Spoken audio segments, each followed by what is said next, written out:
Salamanca es una ciudad maravillosa por muchos motivos. Quizás el principal, lo hayas dicho tú, ¿no? Y está un poco escondido. Es genuinamente universitaria. El origen Polanco que le puso encima de la mesa la oferta de, mire, no hay espacio para una emisora como la Cadena COPE. Ponga usted los ceros que quiera y nosotros nos quedamos con ella. Te da un poco la idea de lo que ha sido la historia, de lo codiciada, con todos los dolores de cabeza que nos ha dado, lo necesario, ¿no? Y él, la gente que estaba con él, muy bien asesorada, le dijo, muchas gracias, pero no está en venta.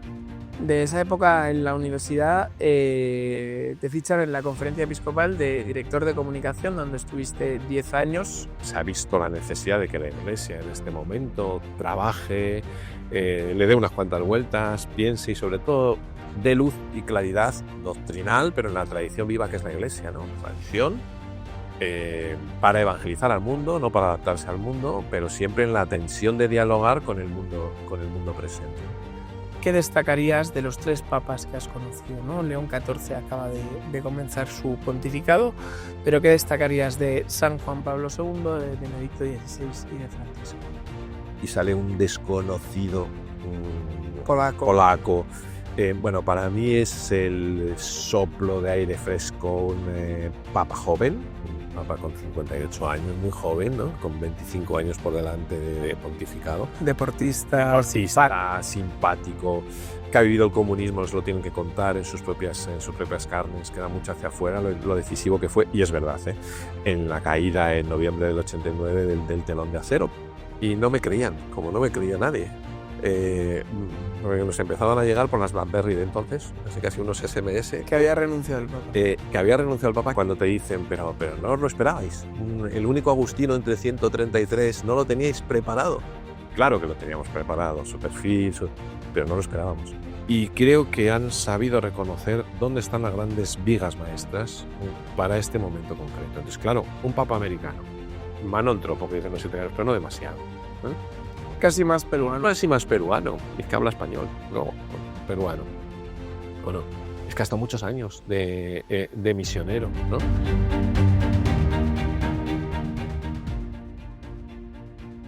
Bueno, bienvenido Isidro Catela, 9º episodio de Referentes y a mí me hace mucha ilusión tenerte aquí porque empieza a desfilar gente del equipo Neos y menos conocido, ¿no? Porque ya han estado los jefes, Jaime, María, estuvo Jorge Soleil también, pero me hacía especial ilusión pues que vinieses tú y que empiecen a desfilar todas esas personas que hacen posible Neos. Así que bienvenido. Muchas gracias por la invitación. Eso no nosotros, pero sí que Neos se está convirtiendo en un referente y eso es bueno. Eso es bueno. Bueno, trabajamos para ello, ¿no? Hay que seguir dándole al pedal. Bueno, yo había planteado la entrevista porque creo que tienes mucho interesante que contarnos en torno a tu recorrido vital, a las etapas que has ido bueno, pues desarrollando en tu vida, porque la gente aún no lo sabe, pero tú empiezas de salmantino, empiezas en Salamanca, alrededor de la Universidad Pontificia, saltas a Madrid, director de comunicación de la Conferencia Episcopal, luego relaciones con el Vaticano y la Francisco de Vitoria, Madrid y Neos. Así que vamos a ir poquito a poquito. ¿Te parece? Muy bien, me parece fenomenal. Bueno, pues empezamos como el Lazarillo, en Salamanca. La verdad que a mí me llama mucho la atención cómo en otros países han potenciado muchísimo sus ciudades universitarias.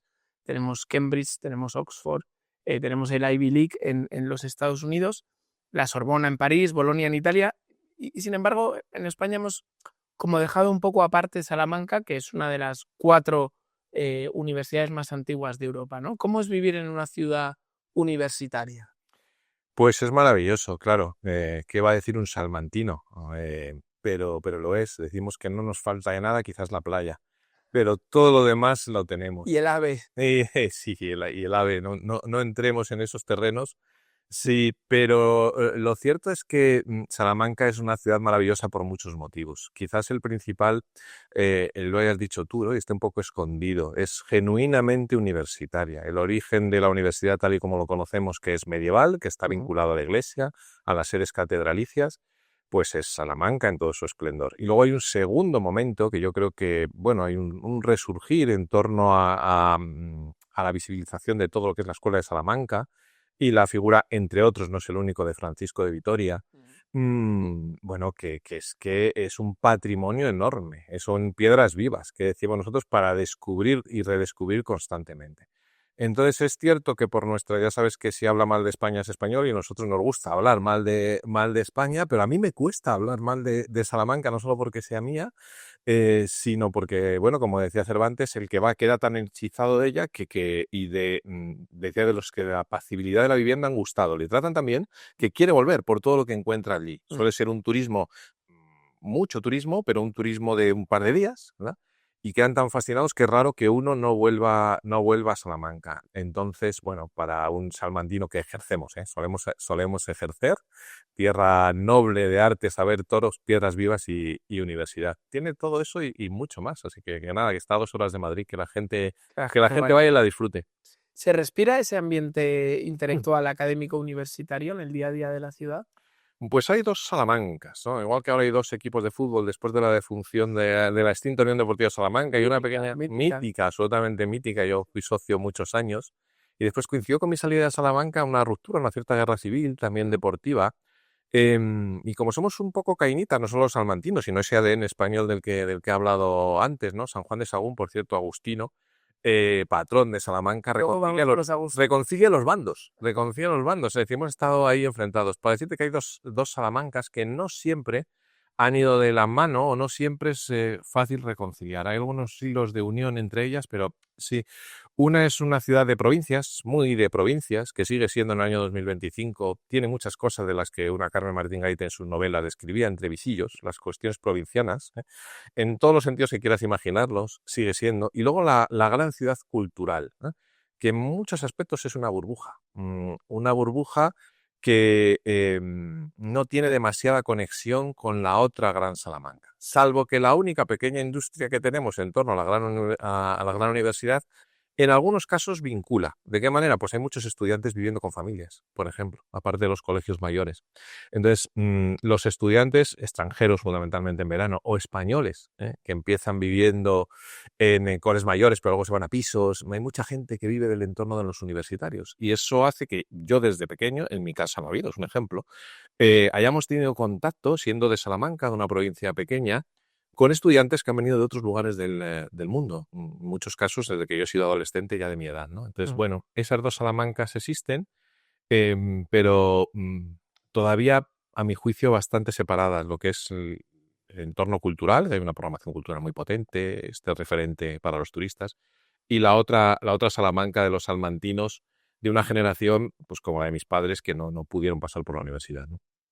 Y desde muy pequeño te orientas al mundo de la comunicación. ¿Por qué? ¿Qué te llama la atención de esto? Sí, claramente, no tuve ninguna duda de ello. Fíjate que hay vocaciones que no se ven claras, pero otras sí. A mí me encantaba leer y me encantaba escribir.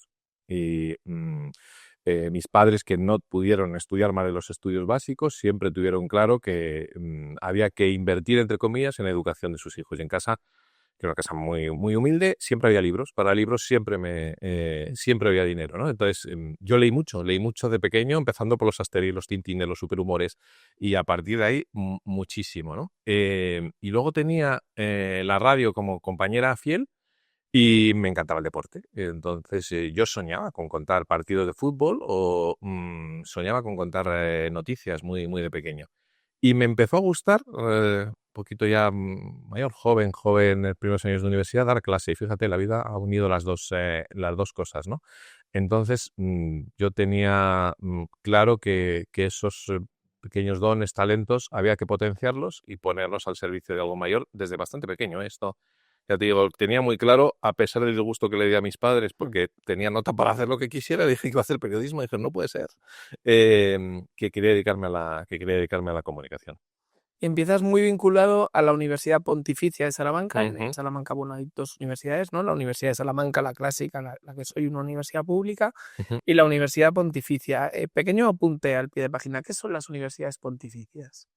Bueno, fueron una en su origen. Lo que pasa es que, como otra vez volvemos al ADN español, ¿no? A mitad del siglo XX no tenían lugar los estudios teológicos dentro de la pública, de alguna manera son invitados a marcharse, pero la originaria, como hemos dicho, nace en la sede catedralicia, ¿no? y aunque están muy bien avenidas, pero son dos diferentes. Universidades pontificias son universidades eclesiásticas de la Santa Sede y en el caso de la Pontificia de Salamanca es una universidad de la Conferencia Episcopal Española. Directamente, o sea, porque las universidades católicas, como la Universidad Católica de Ávila o de Valencia, dependen del obispo. Pero, Eso es. o sea, esa es la diferencia, ¿no? Es la diferencia, sí. Bueno, y depende del tipo de universidad católica, puede depender de un movimiento, aunque necesite el aval del obispado, efectivamente, pero una universidad pontificia como la Universidad Pontificia de Salamanca es conferencia episcopal y por lo tanto el estatuto de pontificia, el gran canciller es un obispo. Así es, y yo llego a la Universidad Pontificia porque no había estudios de comunicación todavía en la pública. No sabía después, era la única opción privada en ese momento para mí estudiar con becas, estoy muy agradecido, pero ahí empieza mi aventura con la Universidad Pontificia de un chico de parroquia jesuitas de Salamanca. Y ahí te especializas en comunicación cristiana hasta tal punto que diriges un programa de comunicación cristiana. ¿Qué tiene de especial la comunicación? O dicho de otra manera,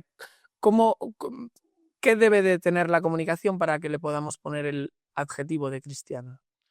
Sí, bueno, me voy poco a poco va madurando esta vocación en mí. No lo tenían previsto, pero sí que he acompañado por gente importante en mi vida. Una de ellas ya falleció, María Teresa Ubach, que fue decana en Salamanca, una catalana de armas tomar, venida a tierra salmantina, ¿no? Que tenía muy claro esto que yo aprendí de ella, que es puro evangelio, ¿no? Arde tanto el corazón que cuando tienes fe, no puedes callártelo, ¿no? Pero yo no pensaba en absoluto que eso pudiera tener un desarrollo a nivel institucional en la Iglesia, ¿no? Y me dijo, deberías plantearte, hace mucha falta, que gente que se dedique a la comunicación le eche una mano para entender bien qué es la comunicación en la Iglesia, ¿no? Es comunicación, sin duda, búsqueda de la verdad, pero verdad con mayúsculas. Es decir, no es un adjetivo, porque si es un adjetivo corremos el riesgo de hacer una comunicación para entendernos rápidamente mundana del mundo y luego pues aderezarla y decir, bueno, pues mira, que para que sea cristiana casi a modo folclórica. No. Tiene que estar impregnado. Por eso se hablaba mucho en aquella época de la importancia de que los católicos estuvieran en los medios y también de que hubiera medios católicos. Te iba a preguntar eso precisamente, es decir, tan importante es lo uno como lo otro. Tan importante el uno como lo otro, y sería un falso dilema plantear que nos vamos a volcar más en uno o nos vamos a volcar más en otro, ¿no? Esta mujer y otros muchos, poco a poco, porque yo pertenezco a la tercera promoción, estaba empezando los estudios de comunicación en Salamanca. Es año 90, estoy hablando del año 90, y salvo las experiencias de la Complutense en Madrid o de Navarra, realmente estábamos en pañales en lo que era la sistematización de los estudios de comunicación a nivel científico en España, ¿no? Y esta mujer tiene una grandísima visión de la necesidad de que la Iglesia esté en el medio del mundo de comunicación y al mismo tiempo formar creyentes, formar católicos, para que, igual que están en otros ámbitos, y este es un ámbito muy laical, que la Iglesia podemos discutir otro tipo de lugares donde si debemos estar o no, y nos metemos en terrenos resbaladizos, pero vamos, no hay ninguna duda que hay dos grandes ámbitos, comunicación y economía, donde vamos absolutamente de pleno derecho y donde podemos y debemos estar dentro de la Iglesia. Ahí empieza mi aventura. No estaba previsto que yo terminara haciendo comunicación en la Iglesia, pero bueno, me invitaron y lo fui viendo poco a poco. Y ahí empiezas a dar clase y conoces a tu mujer.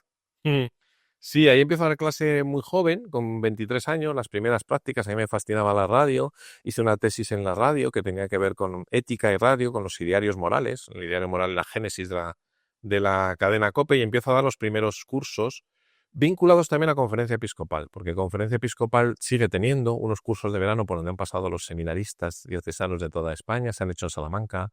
Yo estuve muchos años dándolos en Granada, por ejemplo.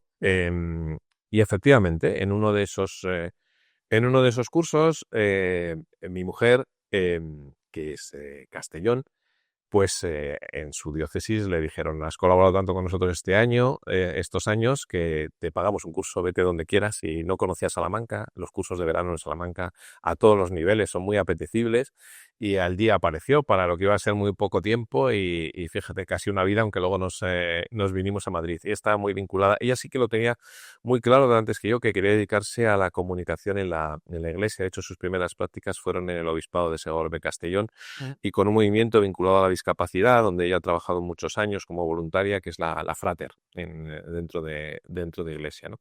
Y ahí nos conocimos. Yo era un profesor muy joven que daba unas clases prácticas en un curso de verano y ella era muy joven también. Venida a Salamanca a disfrutar de Salamanca y a seguir aprendiendo, profundizando en su vocación de servir a la iglesia por medio de la comunicación social. Os casáis, formáis una familia, 3 hijos, ¿os siguen en la vocación de la comunicación? ¿Veis ahí que habéis plantado semilla? En la comunicación en sentido amplio, sí. Como dirían mis padres después del susto de un periodista, seguramente no venga ninguno más. Pero sí, les apasiona la música, están empezando a cantar, son muy sociables, tienen dotes para la comunicación interpersonal. De hecho, en este caso sí que no es verdad aquello de que en casa el herrero cuchillo de palo, en casa hay comunicación y eso es un privilegio. Por supuesto, dado cómo están las cosas, pero en sí mismo es bueno que haya comunicación, que haya franqueza. Y sí, aunque el mayor que ha empezado a cantar, que es una forma de expresar, San Agustín dice que reza 2 veces, ¿no? Total. Pues le ha hecho mucho bien mucha gente de iglesia que ha conocido, está muy metido y esa parte suya de la canción como proyecto evangelizador, pues está ahí. La segunda empieza en la universidad, Irene, y va a hacer narración y ficción, que es un grado nuevo que abrimos en la Francisco de Vitoria, junto con humanidades. Que yo creo que es un buen complemento. Tiene claro que se quiere dedicar a contar cosas y seguramente a cantar cosas también, ¿no? Y la pequeña que tiene 12 años nos asusta porque devora más libros que yo a su edad. Luego tiene esa vocación también. En principio, ya con 12 años dice que quiere ser profesora. Pero en cualquier caso es muy comunicativa también. Esa semilla está, aunque insisto, creo que a Dios gracias, que diría uno, no van a ser periodistas. Te quería hacer una última pregunta sobre la comunicación cristiana. ¿Qué ejemplo perfecto podrías encontrar ahí? Porque uno se le viene a la mente el portavoz de San Juan Pablo II, Navarro Valls, el español, una mítica corresponsal de la cadena COPE en Roma, Paloma García Barrero, ¿no? Gómez Borrero. Gómez Es que hubo dos. Borrero. Es que hubo 2 palomas. Bueno, Claro, luego está la Paloma García Ovejero. efectivamente más actual.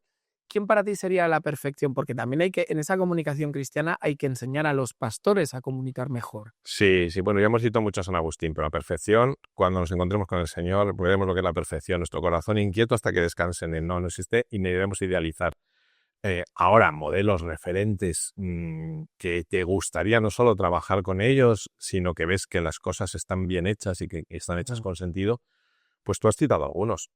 Tú has citado a Joaquín Navarro Valls, pude trabajar un mes largo con él en Roma y fue una delicia, un privilegio que no esperaba. Paloma Gómez Borrero, los 2 han fallecido ya. A la que yo veía de pequeño por la tele, la primera mujer corresponsal en Roma, ¿no?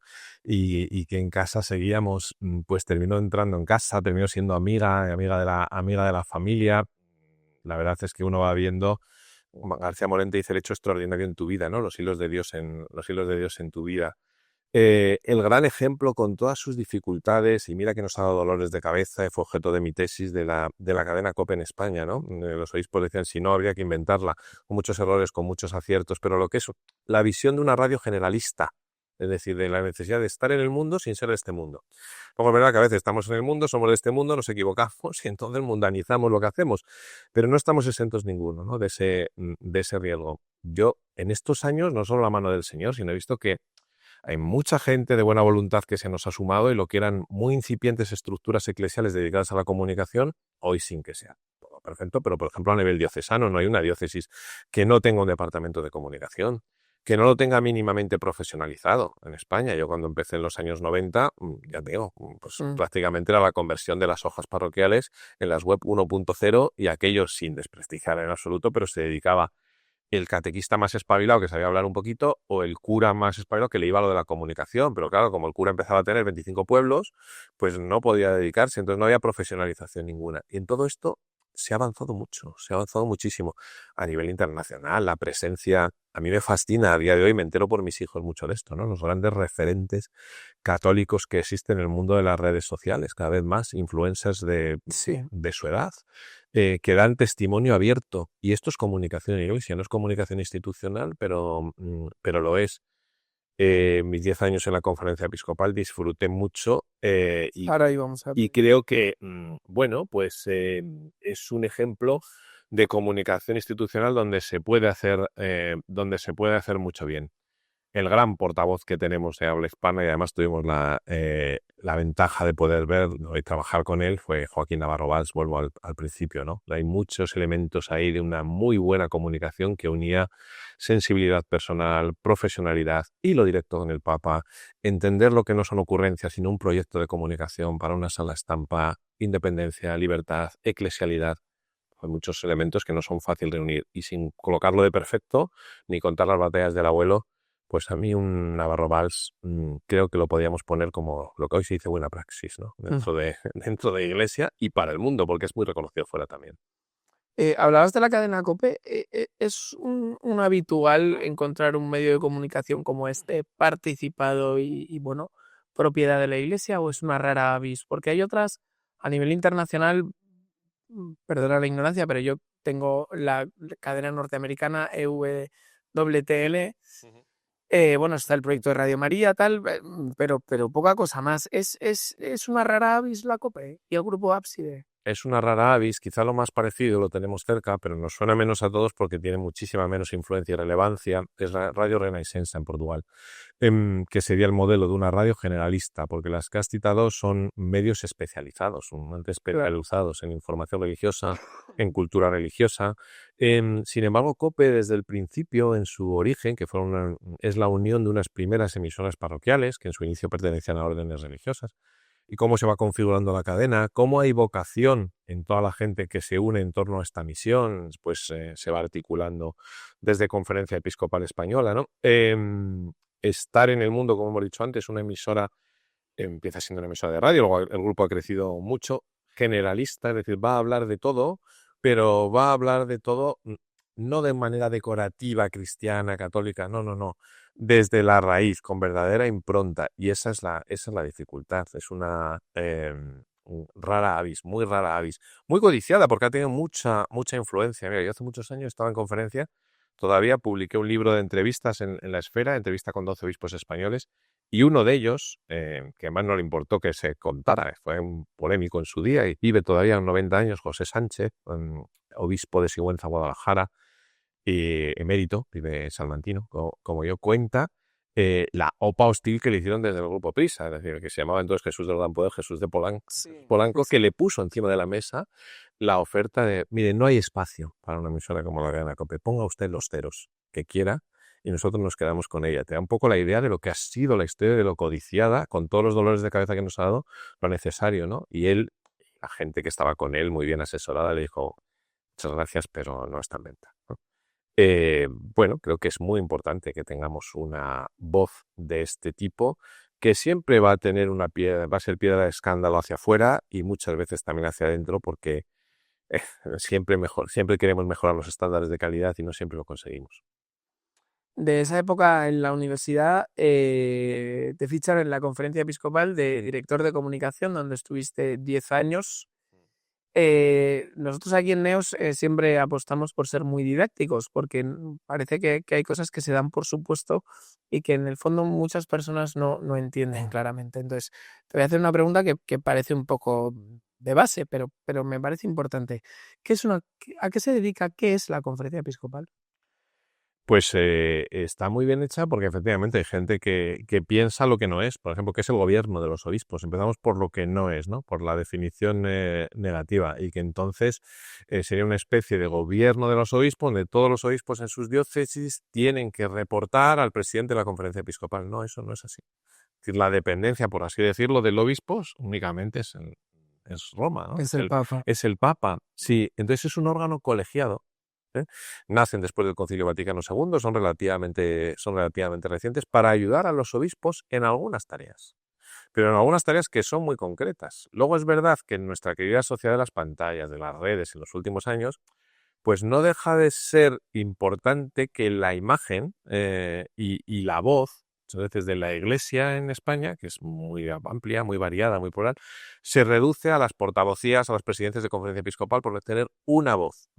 Una voz, pero no funciona de manera monolítica, no funciona con voto de partido, por lo tanto las categorías políticas aplicadas a esto pues es el terreno abonado para que nos equivoquemos. Es un órgano colegiado de mucha fraternidad, donde en la unidad hay mucha pluralidad, donde hay discrepancia en cuestiones que se pueden discrepar dentro, pero para estar coordinados, de hecho, todas las plenarias suceden 2 veces al año, ¿no? Es decir, los obispos tienen muchas cosas que hacer en sus diócesis, sobre todo tienen que ser obispos, ¿no? Y en sus diócesis. Y esto es un órgano colegiado para algunas tareas, documentos, coordinación pastoral, poder hacer cosas siempre juntos van a ser mejor, pero normalmente para que lo entienda la gente es ese órgano colegiado que propone.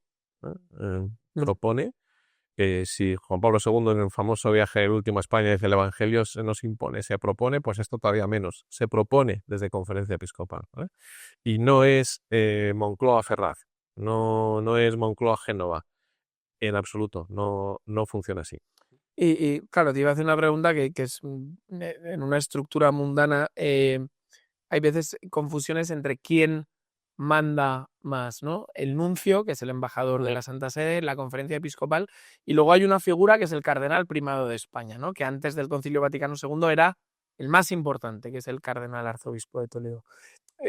¿Cómo se enjuaga todo esto? Lo sé, está Tarragona también, pero efectivamente, bueno, se enjuaga con mucha comunión, con mucha fraternidad y depende para qué tema, porque lo has dicho muy bien, es que si hablamos de lo que es la persona del Papa en España, el embajador del Papa en España, estamos hablando de nunciatura. Si a lo que a la gente le preocupa para quién manda, por ejemplo, cómo funciona un nombramiento episcopal, bueno, pues nos tenemos que ir a Roma, nos tenemos que ir al dicasterio de los obispos, donde está el Papa, que está tan de moda, efectivamente, pues porque que está vacante, pues porque hasta ahora el prefecto, por poco tiempo lo ha sido, pero fíjate que las sorpresas que nos da el Señor de la vida ha sido el cardenal Prevost, Robert Francisco Prevost, el actual Papa León XIV, ¿no? Ahí asesorado porque hay un grupo y también la forma de gobernar de Francisco ha sido muy peculiar. Ha tenido que se llama un grupo de cardenales para asesorarle, donde estaba, por ejemplo, el cardenal Omeya. Bueno, todo eso pasa por ahí, pasa por nunciaturas, mucho más que por conferencia episcopal.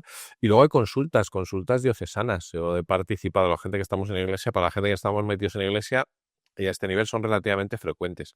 Que se pregunta a laicos implicados, se pregunta a religiosos, a religiosas, de manera abierta. O sea, ¿cuál sería lo que hacíamos en el preconclave, ¿no? ¿Cuál sería el perfil de tu obispo para Salamanca, ahora que el obispo ha pasado a emérito? Y de las personas que tú conoces, ¿quiénes serían? Bueno, esto existe. Y luego, pues, alguien tiene que decidir, ¿no? Y afortunadamente no soy yo ni eres tú. Decíamos estos días, sí, afortunadamente yo no elijo al Papa, ¿no? Y la interlocución de las autoridades públicas con la Iglesia es mayoritariamente a través de conferencia episcopal. Sí, ahí sí que estamos para este nivel de coordinación de la que hablamos, supone ese movimiento de comunión y fraternidad hacia adentro, de ponerse todo el acuerdo posible en aquello que es esencial, que no debe cambiar, y aquello que es discutible, que pueden ser cuestiones más de política con mayúsculas, pero que al final terminan también incidiendo en el gobierno, en la forma de gobernar de un país y las relaciones con el gobierno, pues es conferencia episcopal.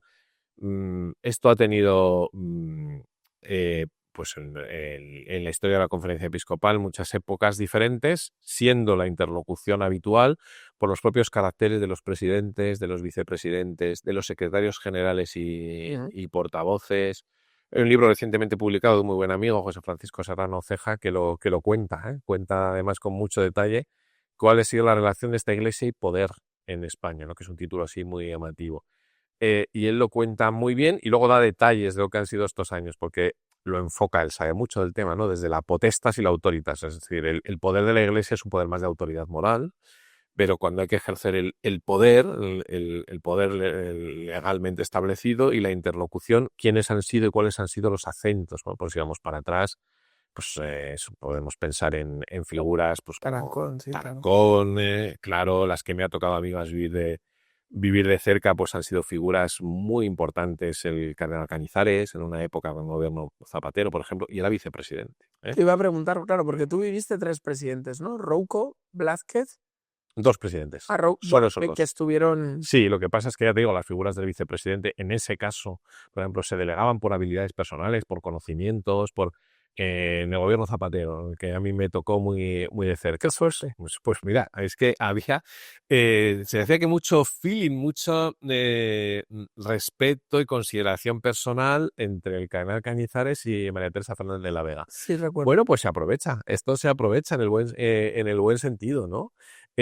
O previamente, no me tocó vivirlo a mí, pero lo he estudiado y conocí ya en los últimos años de su vida a don Elías Llanes, también presidente de la Conferencia Episcopal, arzobispo de Zaragoza, en su caso con Alfonso Guerra, o sea, de dónde nos vamos, ¿no? Pues ese tipo de relaciones que pueden parecer desde fuera inauditas, porque le solemos aplicar la lógica política, pues se han dado. El cardenal Rouco, yo he vivido las presidencias porque fueron reiteradas con la salvedad de un mandato de don Ricardo Blázquez, que luego volvió, y por lo tanto, como presidente se sostuve en época de el cardenal Antonio María Rouco Varela y de don Ricardo Blázquez. Sí.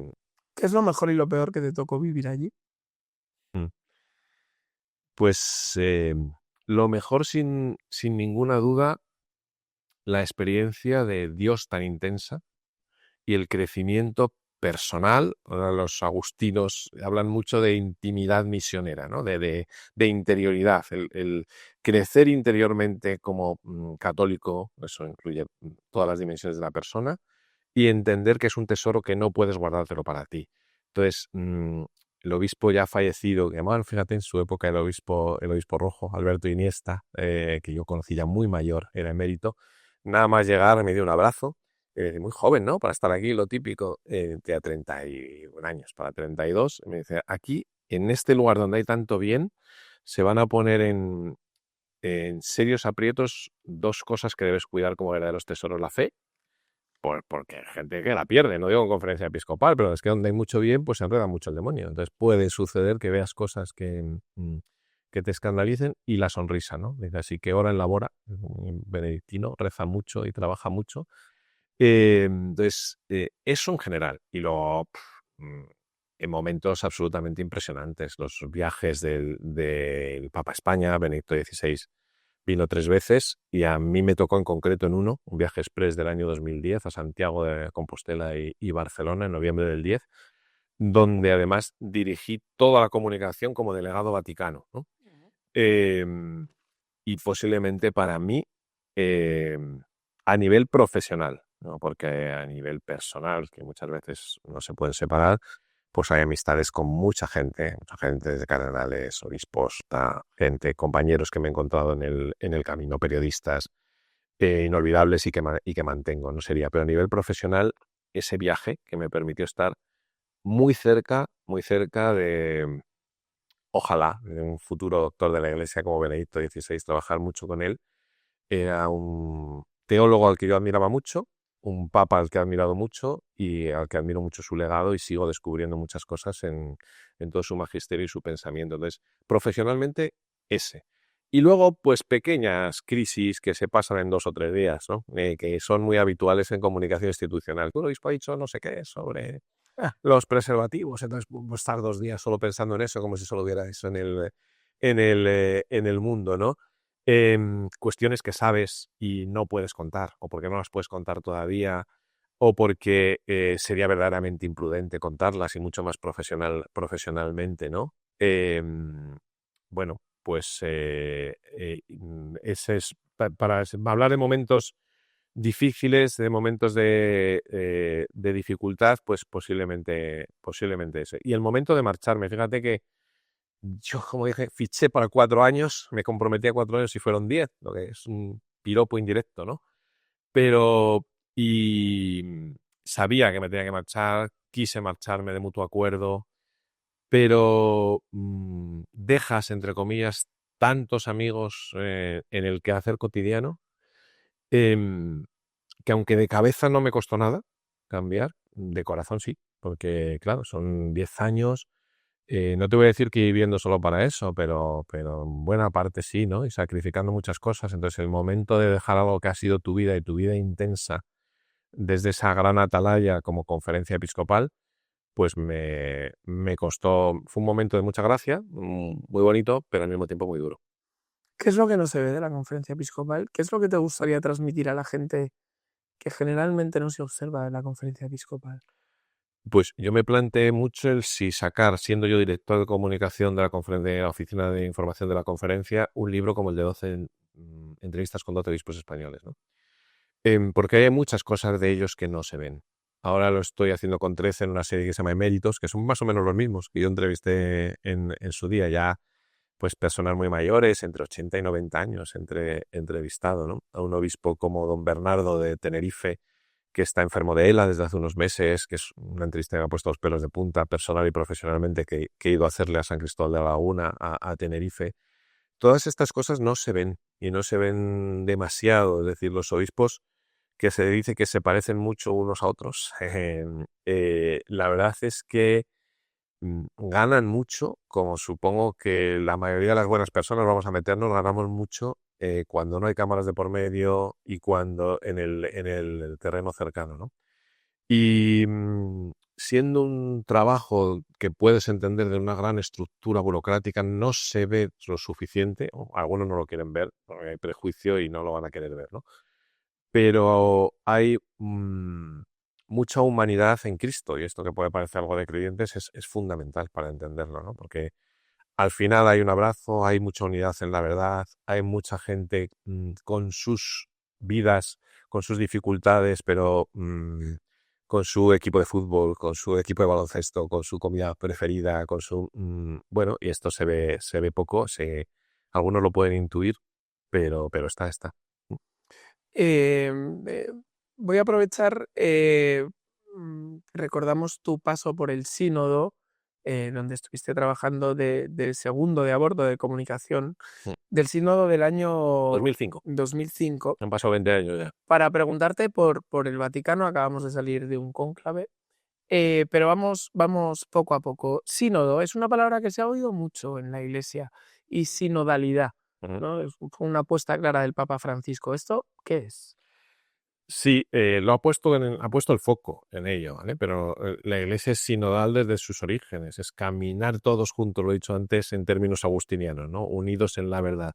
Y todos juntos, sacerdotes, profetas y reyes, como lo soy yo. Es decir, entendiendo luego que el ministerio y la función pues, es diferente, pero trabajando juntos. Entonces, el Papa tiene la potestad de convocar de forma periódica o no, irregular, sínodos. De hecho, lo mismo, tú lo has dicho, está de moda el sínodo de la sinodalidad, que parece un metasínodo, un sínodo que habla del mundo, ¿no? A mí me tocó uno fascinante, convocado ya por Juan Pablo II, por el momento histórico en el que se produjo, que queda convocado prácticamente por Juan Pablo II, es año 2005.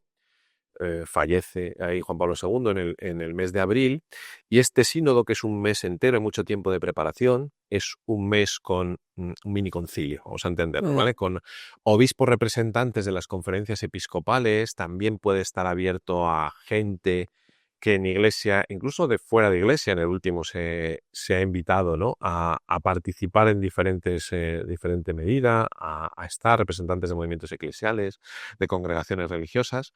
Y durante aproximadamente 3 semanas, pues el sínodo de la sinodalidad ha sido más largo porque ha tenido dos fases, pero este en concreto lo deja pergeñado Juan Pablo II en el año 2005 y ya lo celebra Benedicto XVI. Estuvimos todo el mes de octubre trabajando allí en él, ¿no? Y bueno, un auténtico privilegio. Suelen pedir ayuda desde el Vaticano a las conferencias episcopales. Y claro, hemos dicho antes, el patrimonio de Salamanca es buena parte del patrimonio de España y del español, ¿no? El español manda mucho y estamos muy orgullosos del español. Te iba a preguntar, ¿España tiene peso en el Vaticano? Tiene peso para bien, tiene peso lo más pequeño y lo más grande, pero bueno, ¿qué te voy a decir? Si el Papa lo mismo le molesta a los americanos, pero es que no hablo en inglés, es su primera aparición, hablo en español y en italiano y en latín. Sí, sí, sí que lo tiene, ¿no? Entonces, bueno, cuando tú te planteas un sínodo de este tipo y pides ayudas a conferencias episcopales, pues a día de hoy, aunque ya se ponga el sol en nuestras fronteras, pero la verdad es que cuando uno quiere un portavoz junto, una ayuda para llevar de manera adjunta, ayudar al portavoz con todos los de lengua hispana, pues claro, se plantea que en español, que vas a tener a 3.000 periodistas allí hablando en español, igual que necesitas a un ayudante. Yo estuve en un equipo, éramos 4 personas con Navarro Valls como adjunto a la portavocía para todos los de lengua hispana. Había de lengua inglesa, italiana, alemana y francesa. Éramos los 4 luego. Calcula, en ese peso sí. Y ya decide la conferencia episcopal de quién dependes. Lo normal es que sí, claro, si lo pide Santa Sede, pues te dejen ir, aunque es un sacrificio, te vas de aquí, pues al final son pues 3 meses, mientras el que preparas y luego todo el trabajo posterior, más estar allí un mes, es bastante tiempo en el que quieras que no dejas de hacer lo que estás haciendo y te vas a servir a la iglesia en Roma en un plan muy, muy exigente. Además fue muy bonito porque no estaba previsto que estuviéramos dentro, en principio, y Benedicto XVI quiso que estuviéramos dentro. Esta gente de confianza, ¿para qué ha venido? Lógicamente sin voz ni voto, pero si tú tienes que contar las cosas, lo mejor, y he de reconocer que en el cargo de confianza que yo tuve en conferencia episcopal siempre fue así también. Tú estás dentro de las reuniones con los obispos, es la forma de conocer en confianza y luego a partir de lo que conoces, pues profesionalmente habrá que decir qué cuentas y cómo lo cuentas, ¿no? Pero empezamos mal, sí, y esto todo tipo de instituciones hoy normalmente lo tienen bastante claro, ¿no? Como la comunicación institucional tiene que estar lo más cerca posible de los órganos del máximo poder, se llame presidencia, se llame secretaría general.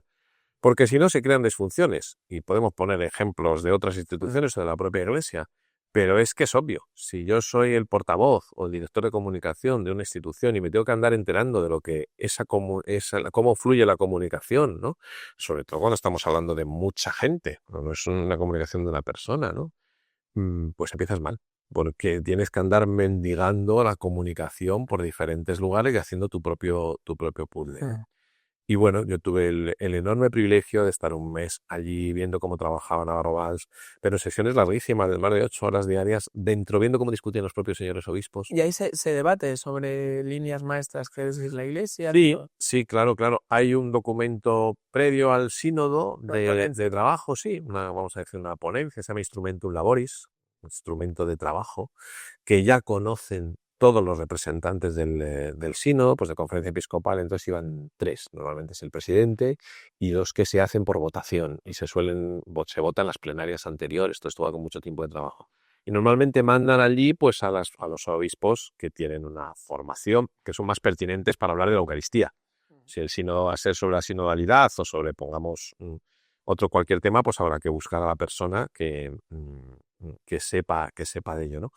Y sí, sobre ese instrumento se trabaja, luego hay de manera ordenada, pero se van tocando temas, son sesiones presididas por el Papa. ¿Y las conclusiones del sínodo son de obligado cumplimiento para el Papa? No. No. O sea, No. una recomendación. Sí, y suele además concluir o no, porque es potestad del Papa, en una exhortación posinodal.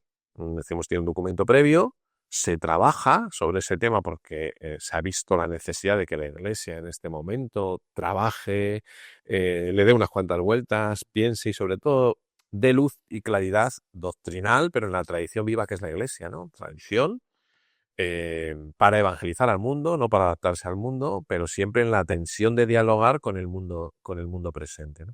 Sea sobre la Eucaristía, que puede parecer, pues así que nos interesa solo unos pocos, pero ya había 3.000 periodistas acreditados, o sea que todo lo que hace la Iglesia lo hemos vuelto a ver con un conclave, pues afortunadamente, a Dios gracias, pues interesa mucho. Entonces, y sí, tienen un tiempo como en los programas de televisión donde te bajan el micro, claro, porque si no, si están 200 personas allí en el aula sinodal, pues no podría trabajarse de manera eficaz, ¿no? Y luego hay los círculos menores o los grupos menores, que en últimos ha habido algunos cambios de forma también, ¿verdad? Pero donde se trabaja en grupos, hay grandes ponencias, las intervenciones a toda la asamblea y se trabaja por grupos menores. Y al mismo tiempo se va haciendo un trabajo, lo mismo, de comunión en fraternidad que he dicho antes, para ir sacando las grandes líneas de factores comunes de lo que se está diciendo, porque todo no tiene cabida. Y es potestad del Papa, lo suele hacer ese documento posterior, que es una exhortación al pueblo de Dios abierta. O sea, se ha escrito mucho sobre esto, hay muchos vaticanistas, pero en tu experiencia profesional, que estabas ahí dentro, vamos a decir, en las tripas de toda esta organización, ¿qué destacarías de los 3 papas que has conocido, ¿no? León XIV acaba de comenzar su pontificado, pero ¿qué destacarías de San Juan Pablo II, de Benedicto XVI y de Francisco? Bueno, yo con San Juan Pablo II, desgraciadamente, me pilló muy joven y no pude trabajar con él. Fue posterior, ¿no? Pero de San Juan Pablo II tengo el recuerdo de un niño en la Gran Vía de Salamanca con 2 globos, uno amarillo y uno blanco, no ponía totus y otros tus. Viaje de 1982, prácticamente por toda España. Sí. Aquel papa que era un huracán. Bueno, es el papa para mí, claramente, del no tengáis miedo. A mí me resuena muchísimo el no tengáis miedo, ¿no? El momento histórico, lo he conocido más cosas, ¿no? Viendo, estudiando, informándote de esas tripas, como tú dices, desde su propia elección, el gran soplo del espíritu, a que los señores cardenales en el año 78 son dóciles, porque es un cónclave más largo del que hemos vivido ahora. No se acaban de poner de acuerdo con 2 candidatos muy claros, muy favoritos, y hay que buscar una tercera vía, y sale un desconocido polaco.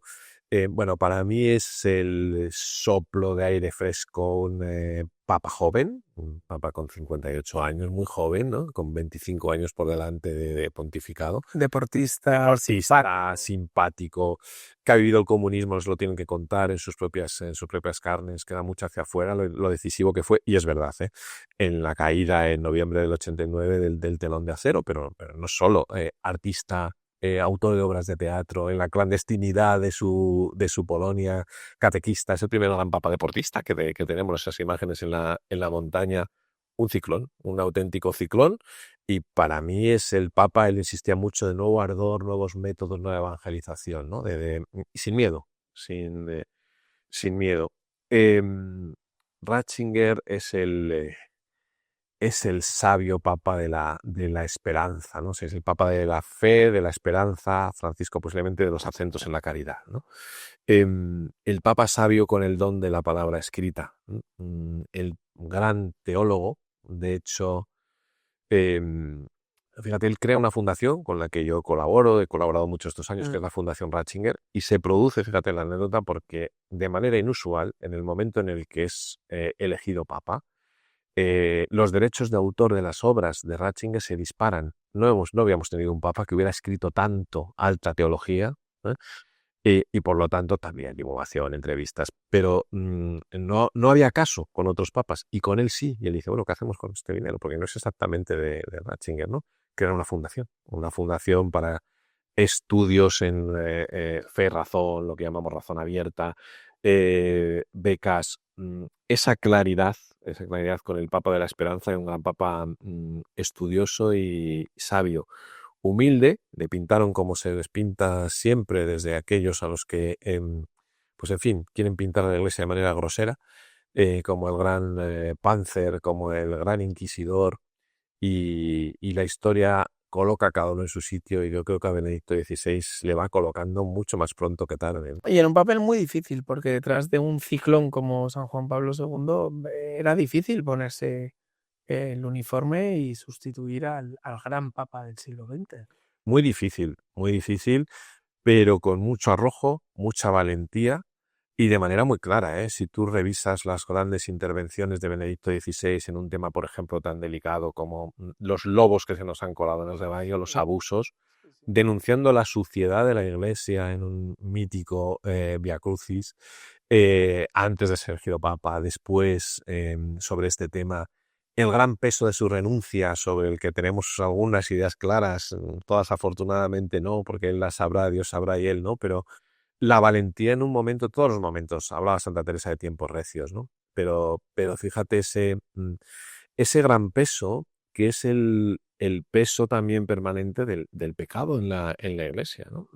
Ahí hubo, Que él conoce. ahí hubo un debate interesante con la renuncia, porque claro, veníamos de San Juan Pablo II que dio testimonio de cómo las limitaciones físicas, el sufrimiento no te impide de llevar a cabo una misión, ¿no? Y de dar testimonio. Sin embargo, Benedicto XVI estima que él no es competente para afrontar el reto que tiene delante y da un paso atrás. Y hubo división de opiniones. Hubo quien dijo, oiga, no, usted se debería quedar hasta el final. Hubo quienes dijeron, no, si no se ve capacitado debería dar un paso atrás. ¿Tú cómo viviste ese momento?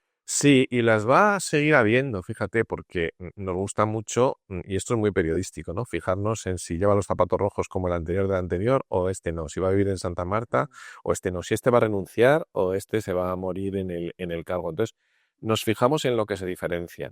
Y es legítimo, pero en iglesia eso es secundario, es decir, es tradición viva, pero es tradición. Es decir, en lo primero que nos tenemos que fijar para entender la iglesia es en lo que permanece. En lo esencial, unidad. Parece que es la cuarta vez que citamos a San Agustín, no sé por qué será, ¿vale? Pero y en lo esencial, unidad.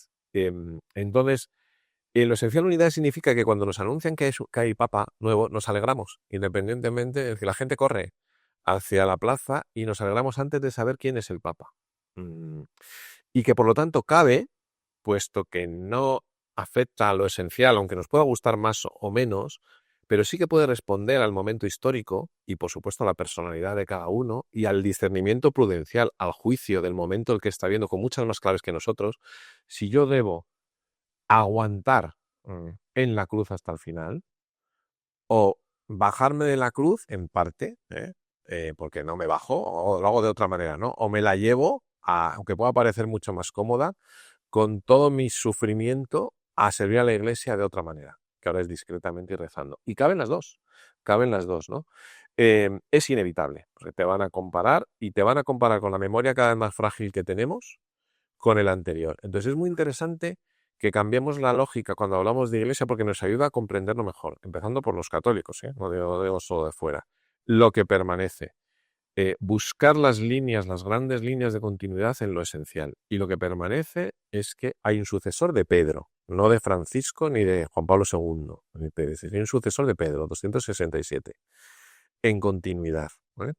Y que sobre ese sucesor nos alegramos.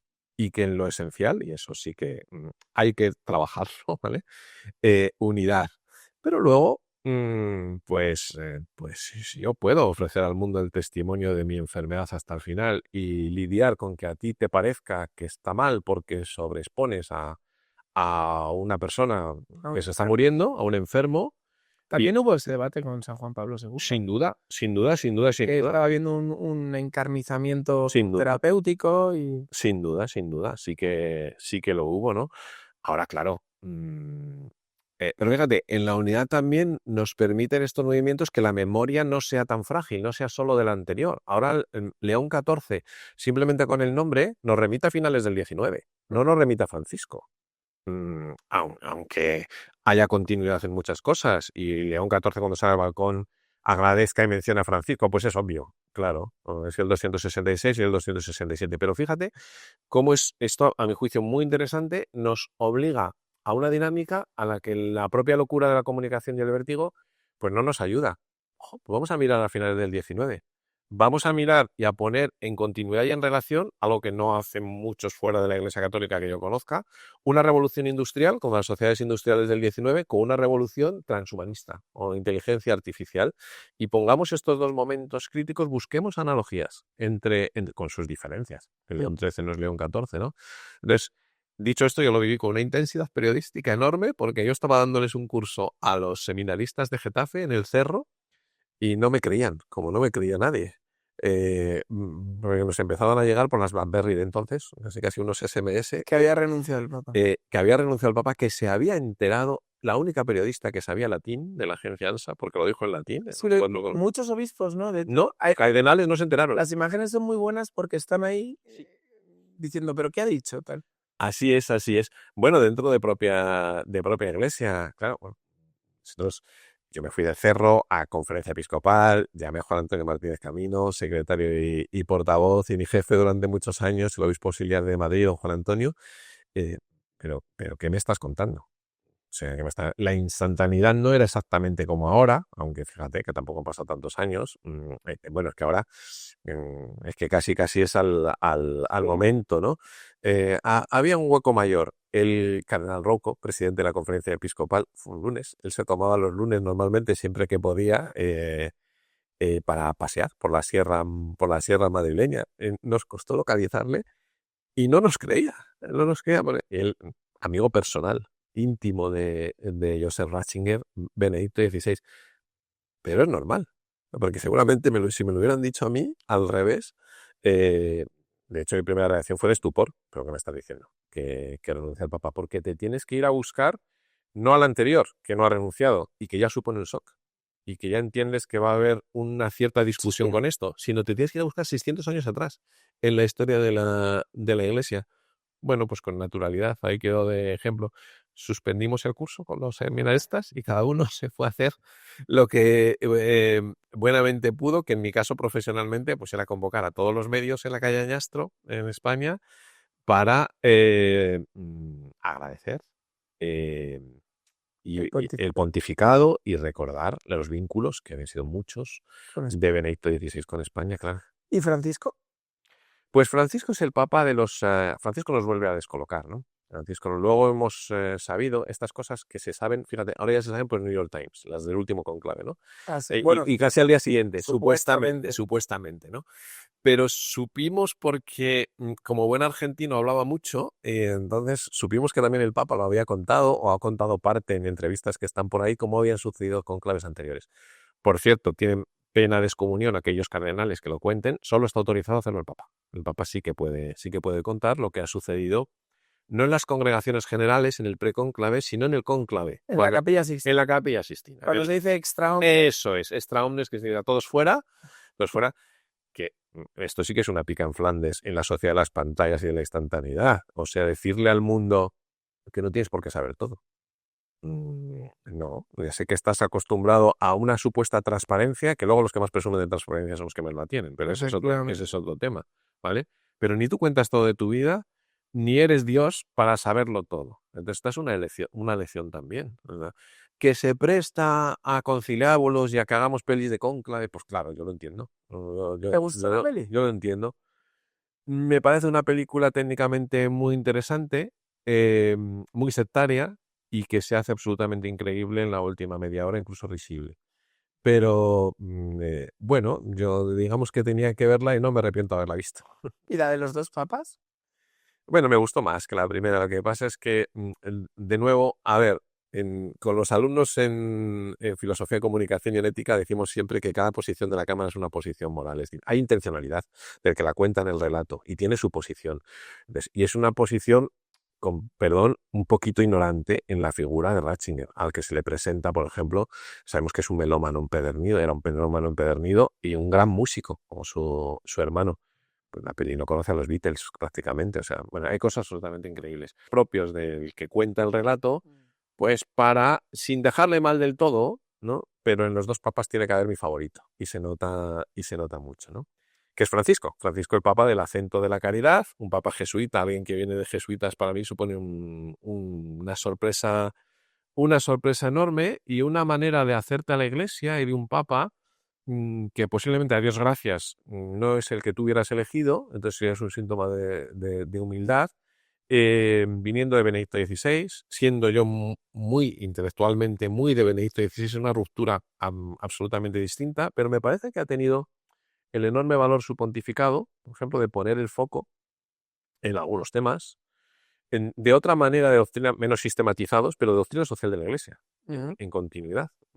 Algunos de el cuidado de la casa común, que algunos luego llevan al tema del ecologismo, el todos somos migrantes, todos en movimiento, que no es inmigracionismo, bueno, ha puesto debates y acentos de las famosas periferias. Se suele decir que el Papa que necesita cada época, pues el tiempo lo dirá también, ¿no? Pero desde luego para los católicos que veníamos de un pontificado como Benedicto XVI, pues es una primera lección para entender que es tu papá y que tienes que, como decía él con mucha gracia, rece por mí, lo decía siempre, pero a favor, no en contra. Y León XIV, ¿qué importancia? Te lanzo varias cosas, ¿no? ¿Cómo ha sido ese cónclave? Parecía que había grandes favoritos. Parece, sin embargo, que ha sido un cónclave rápido, que ha habido un gran consenso en torno a León XIV. Aparece un señor en la plaza de San Pedro, Mm. profundamente emocionado con la situación, pero con voz firme.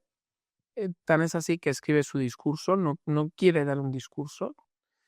Se le ve emocionado de nuevo cuando recibe el anillo del pescador, pero parece que lo tiene bastante claro. ¿Qué importancia tiene que sea Agustino? ¿Por dónde van a ir los tiros?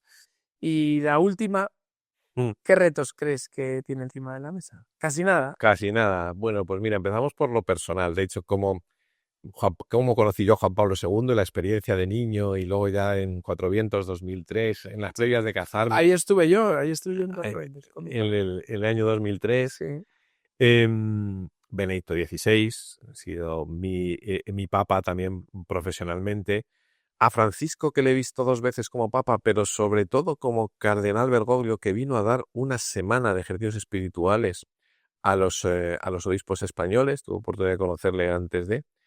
Y fíjate, el vínculo personal, profesional, sin haberle conocido ni haberle tratado, es mucho más fuerte con León XIV que con todos los anteriores, porque providencialmente mi mujer desde hace 4 años es directora de comunicación en Agustinos y tenemos un papa agustino. Y lo que eso significa para católicos, para una familia católica y para un profesional de la comunicación, una profesional como ella de comunicación en Agustino, ¿no? Lo maravilloso de la Iglesia cuando te dicen, pero no os lo esperabais. El único Agustino entre 133, ¿no lo teníais preparado? Claro que lo teníamos preparado, su perfil, pero no lo esperábamos. Y el que diga, claro que sonaba, ¿no? Tú has dicho un conclave rápido. Pues casi, casi razón de más, fíjate lo que te equivocas. Y lo bueno es que no lo sepas todo. Un conclave rápido, tan rápido, prácticamente le descartaba porque te ibas hacia otros que sonaban más, o podías Favorito. entender unos más favoritos, una continuidad con un secretario de Estado, una vuelta a un papa italiano, pues venimos de un jesuita, no se va a repetir una congregación religiosa, graso error, un agustino, no puede ser un papa americano, porque no va a ser un papa americano, es una especie de ley no escrita, en los cónclaves un papa americano no, pues toma el primero, ¿no? Y luego, claro, cuando lo ves, Un papa mayor y este es joven. y este es joven, efectivamente, cuando lo ves y repasas todo lo que tú sabes de aquí y todo lo que tú has vivido con el corazón, con los agustinos, nosotros no le hemos tratado personalmente, pero tenemos muy buenos amigos que son amigos íntimos del Papa, de Roberto, como le llaman ellos, y les cuesta dejarle de llamar Roberto. El día después decíamos, pero ¿cómo no lo hemos visto? Es que tiene todas las características para un momento como este, en el que se diga o no, el gran elefante en la habitación, todo eso que está ahí pero no queremos ver dentro de la iglesia, es el tema de la unidad. Hay muchas heridas, por muchos motivos, muy diferentes, ¿eh? También por secularización interna dentro de la iglesia, por haber ideologizado el evangelio nosotros mismos, por muchos motivos. Hay muchas heridas humanas que restañar. Y esto está, y esto se diga más o menos abiertamente, es la famosa imagen del elefante en la habitación. Está, pero nadie quiere nombrarlo. Y lo han sabido captar. Al Papa esto se dice mucho, pero no es cierto, no lo elige el Espíritu Santo. Lo eligen los cardenales, que tienen que ser dóciles a la inspiración del Espíritu Santo. Y bueno, para mí es un ejemplo, una lección enorme, porque viéndolo, conociendo lo que puedes conocer de lo que ha sido en el previo, es que han sido muy dóciles. Y han sido muy dóciles muchísimos, por no decir todos. Es que parece que es que necesitaba 2/3 y prácticamente ha habido unanimidad. O sea, es que ha pasado los 100 votos y esto no lo conocíamos no en la historia moderna de los cónclaves, sino prácticamente en la historia de la Iglesia. Y muy rápido. Con lo cual, el cónclave empieza antes del cónclave. Los cardenales, muy bien asesorados y muy bien rodeados, tienen un conocimiento muy amplio y muy plural de lo que es la Iglesia. Y creo que han sabido reconocer dónde están las grandes vigas maestras para este momento concreto. Entonces, claro, un papa americano, Manon Tropo, que dicen los italianos, pero no demasiado. ¿Eh? Casi más peruano. No es más peruano, es que habla español, no, peruano. ¿O no? es que ha estado muchos años de misionero, ¿no? ¿Es un papa teólogo? Sí, es un papa teólogo. ¿Filósofo? Sí, pero es matemático al mismo tiempo. Fíjate, esto, la razón abierta, de la que hablábamos antes, es un término muy de Benedicto XVI. Poner tu ciencia en diálogo con la filosofía y la teología. Es un papa de razón abierta, absolutamente de razón abierta. Es un papa que lo primero que dice, y está por ahí el vídeo, con gracia, dice, yo cuando vi que conocí al cardenal Bergoglio cuando era arzobispo de Buenos Aires, cuando supe que era papa, no voy a ser obispo. Dice, bueno, yo no tengo ninguna pretensión, pero si tenía alguna, esto se lo comentó, y lo ha comentado él, a sus amigos en la comunidad agustiniana, ¿no?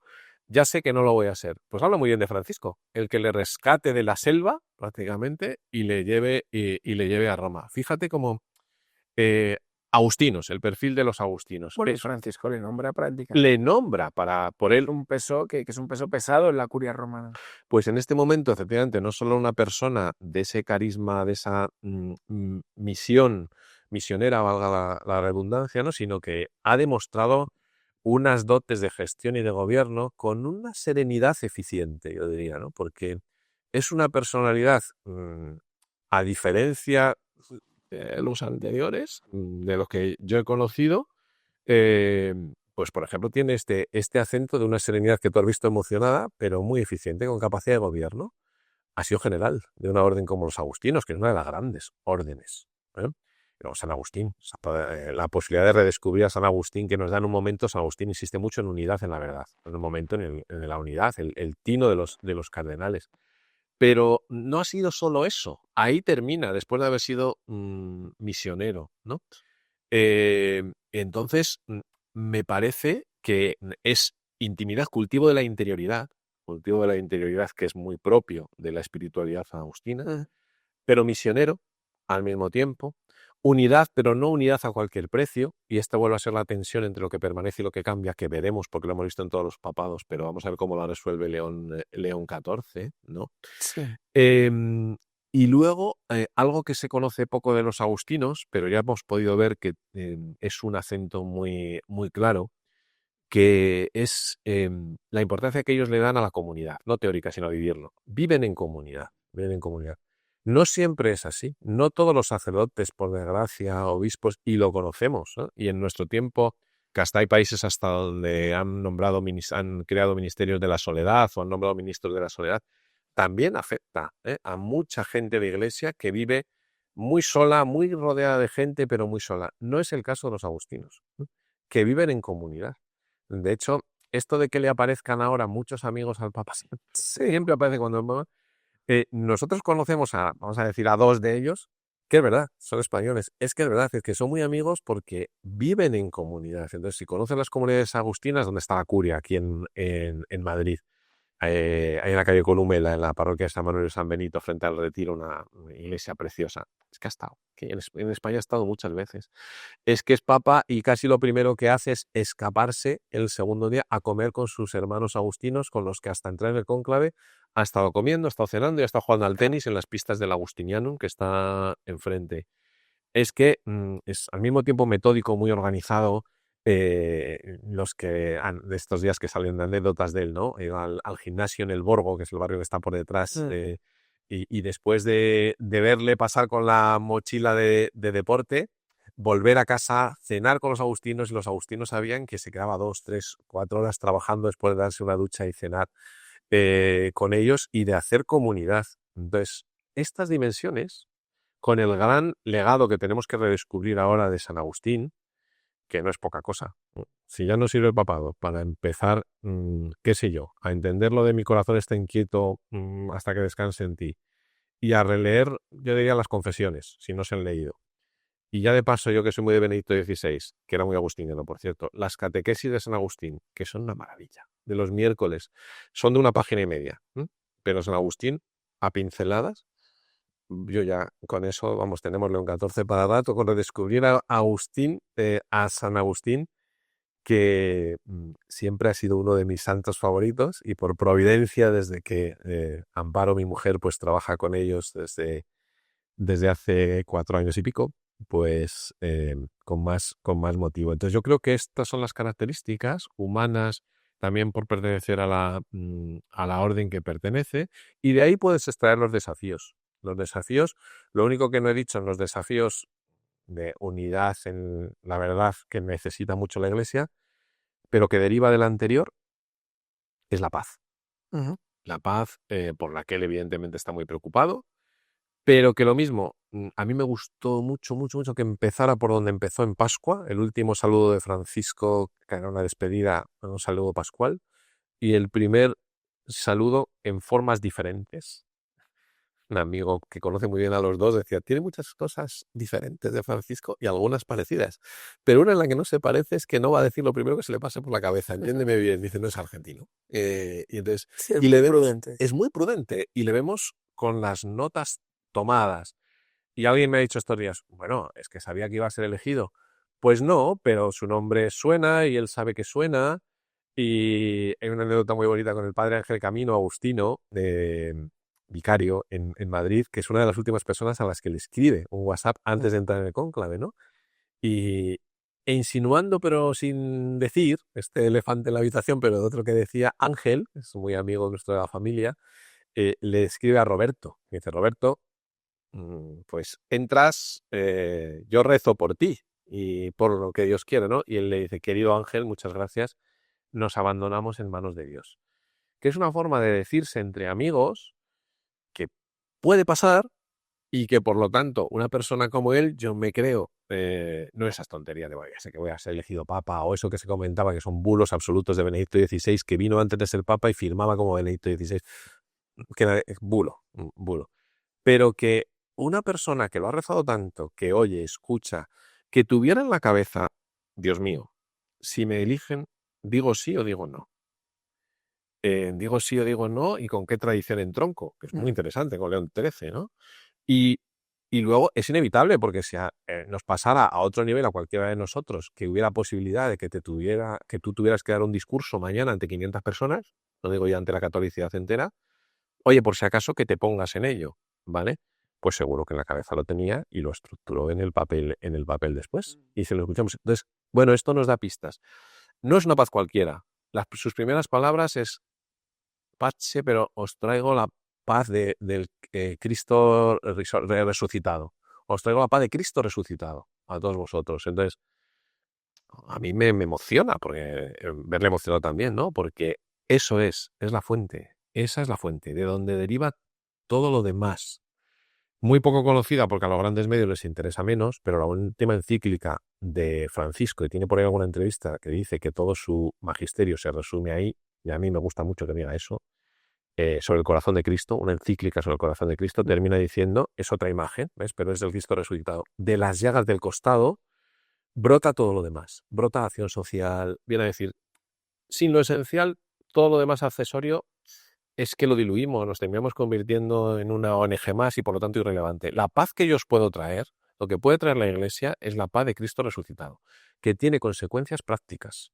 Por supuesto que las tiene. Yo no sé las veces que en estas 2 semanas habrá dicho paz, paz, paz, Sí, y es verdad. está pensando en paz concreta, pero no es una paz humana cualquiera, ¿no?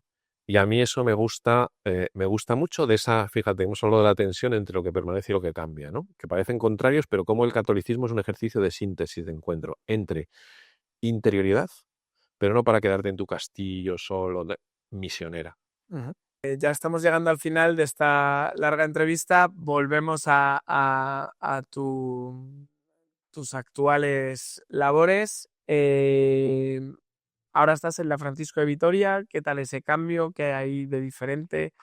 ¿Qué, bueno, qué labores llevas a cabo ahí? Bueno, pues como te dije que esa vocación primera que va siendo acompañada de comunicación muy clara y muy joven, también estaba la de docente, investigador, e impulsada por mis primeros profesores, deberías dedicarte a hacer la tesis, deberías dedicarte a estudiar, estas cosas, pues ha podido compaginar. Y entonces, aunque es verdad que hay un paréntesis grande en mi vida, paréntesis prácticamente no puedes hacer otra cosa, ¿no? El primer año en conferencia episcopal lo intentamos compatibilizar, entonces yo le dije a los obispos de manera graciosa, digo, miren, tengo voto de obediencia, ¿no? Pero como si lo tuviera, decidan ustedes, que son los dueños de la pontificia, de no puedo estar en los dos sitios. Que un año no funcionó, y entonces dedicado a una sola cosa, ¿no? Pero no he dejado nunca la universidad en el sentido de poder dar cursos, de acompañar a gente, ahora de dirigir tesis doctorales, de tener, bueno, a Francisco de Vitoria, la gente lo sabe, la famosa Paquito se ha convertido en un Don Francisco, va como un tiro y tenemos muchos alumnos, a Dios gracias, crece el campus muchísimo, eso en principio es muy bueno, que nos crea también algunas disfunciones, estamos aprendiendo a aparcar donde se puede y a no conocer a todos los alumnos, como se les conocía, pero bueno, supongo que todo se va colocando. Yo estoy feliz porque tenía bastante claro que quería volver a la docencia, a ser alumno, estoy embarcado en los orígenes, a ver si puedo en los próximos 5 años de hacer una segunda tesis doctoral. ¿Sobre? Pues la figura del padre, humanidades y figura del padre en la posmodernidad, en el momento en el que Dios ha muerto, filosóficamente, y cómo matar hay que deconstruir al padre, hay que destrozar al padre, ¿no?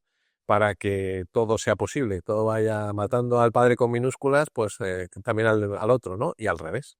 Cuando quitas a Dios de la vida, para hacerlo real, tienes que destruir al padre, tienes que potenciar sin que se note mucho, pues que el padre es un padre ausente, alcohólico, pervertido, asesino, como vemos en casi todas las series, porque todo eso corre. Entonces, bueno, ahí aprendiendo de los mayores, aunque uno ya va mayor, y dando clase a muchos alumnos que vienen con características absolutamente nuevas, a las que yo conocí cuando era alumno y profesor joven, pero que es un desafío, un enorme desafío. Y también tenía claro que no quería abandonar el mundo profesional, porque revierte, por supuesto, en mi vida. Nunca he dejado la comunicación profesional, sea full time o sea con colaboraciones, y eso revierte en positivo en mis alumnos, en la universidad, por supuesto, en la docencia, en la investigación.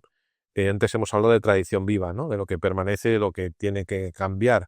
Pues es que es obvio que si no sabes leer el signo de los tiempos en comunicación y tecnología sin eh, colocar a la tecnología como una nueva ideología en el centro de tu vida, pues es que es fundamental. Y yo me lo paso muy bien. No son tiempos fáciles porque estamos todos distraídos en muchas cosas, pero me parece que la apuesta de la Universidad Francisco de Vitoria con un plan, antes se decía transversal, prefiero hablar de formación integral en humanidades, y que tiene que cursar cualquiera en su vida, sea farmacéutico, sea periodista o sea, vaya a ser chef. Esto es interesantísimo, interesantísimo y además da sus frutos.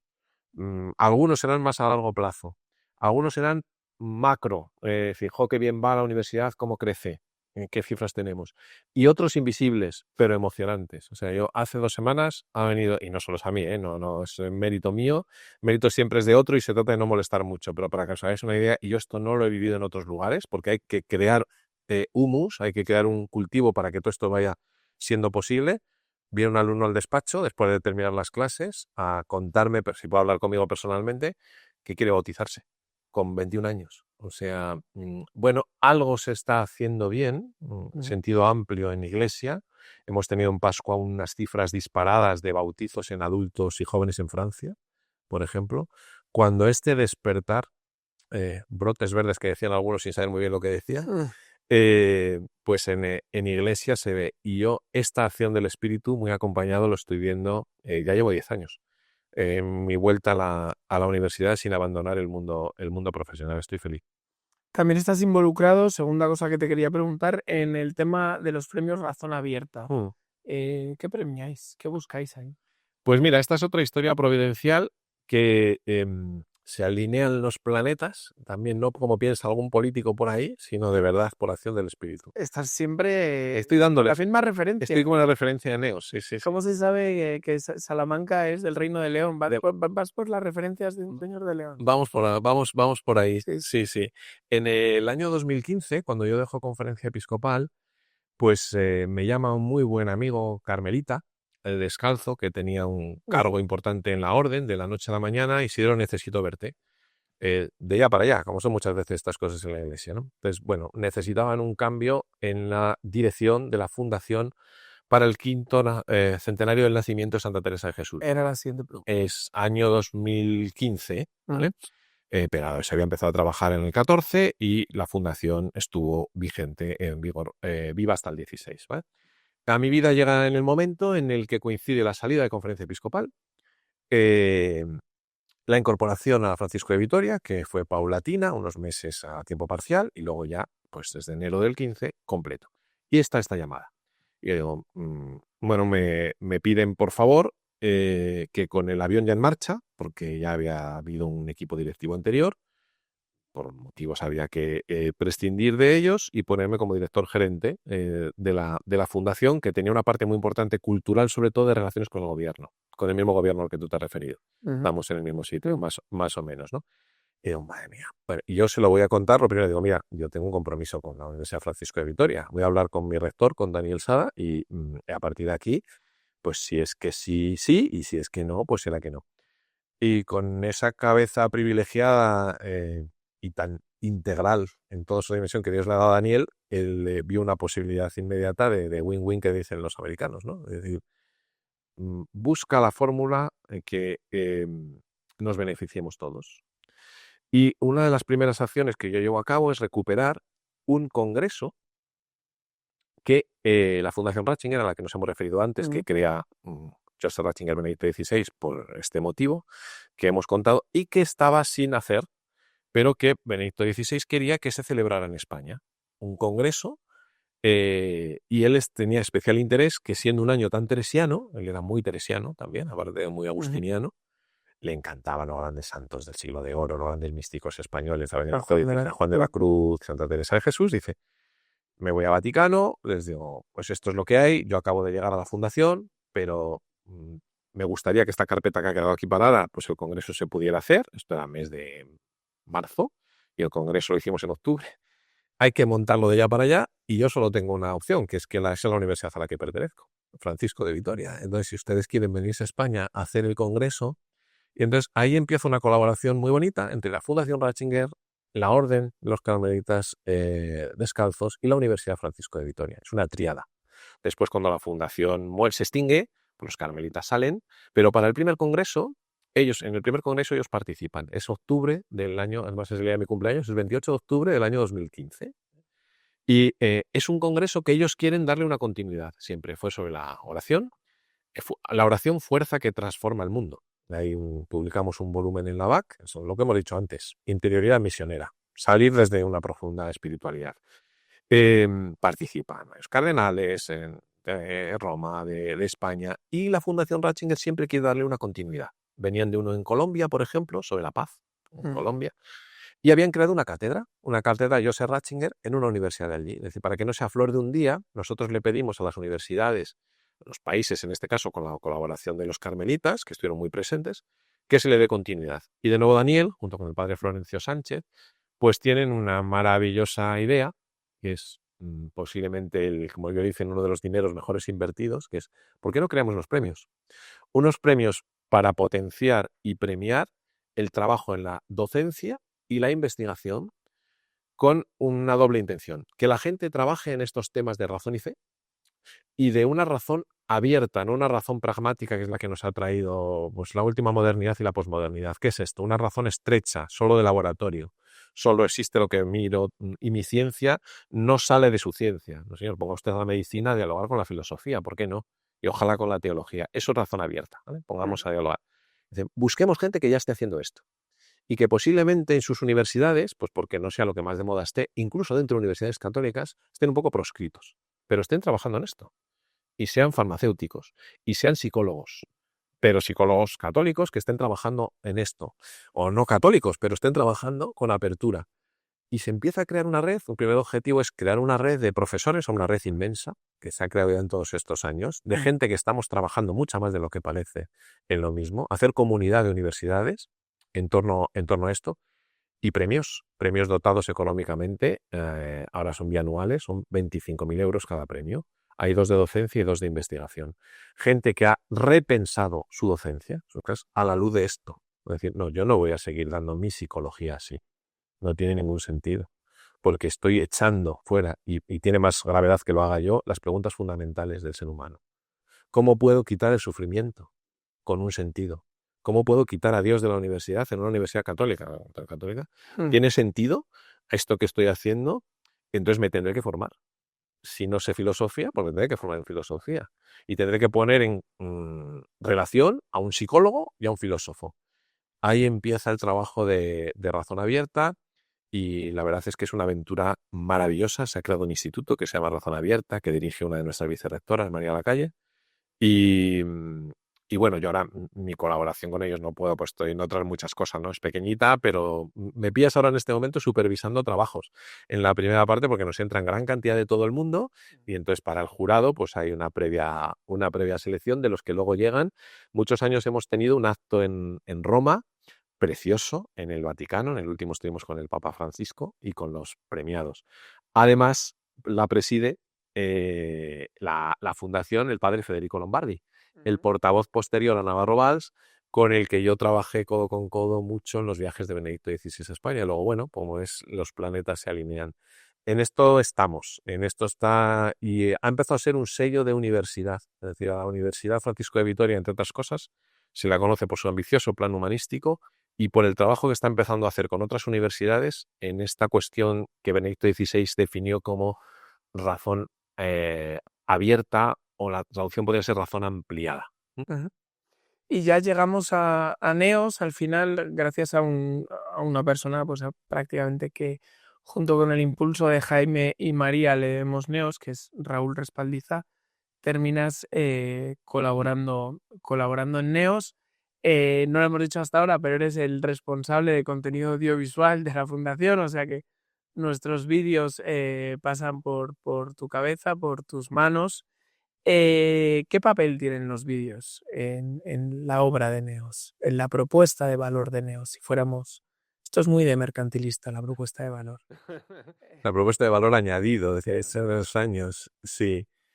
Bueno, por sus frutos los conoceréis. Es que, claro, si solo pensamos y no hacemos cosas, pues sería como una fe sin obras. Faltaría la fe. Si hablamos de fundamentos, y es fundamental, nunca mejor dicho, hablar, y si diagnosticáramos con la precisión que lo hacemos, ¿no? en Neos, pero no articuláramos eso después para propuestas de valor añadido concretas, cada uno en el ámbito en el que pueda, ¿no? hacer, pues no haríamos nada. Vana sería nuestra fe, haciendo la analogía evangélica, ¿no? En San Pablo. Aquí igual, aquí exactamente igual. Quiero decir que yo creo que no necesita defensa el tema de la comunicación. Hemos hablado mucho de comunicación institucional y profesor, en el año 2025 es que no podemos no comunicar. Es que hoy comunicamos con todo. Todo comunica y todos nosotros. Y eso, que es un gran desafío y una grandísima oportunidad, es un riesgo también, que es el voluntarismo. Hacerlo de manera no profesional, pues como todos sabemos de todo, ¿verdad? Y de comunicación pues también, pues venga, yo creo que uno de los grandes valores, ¿eh?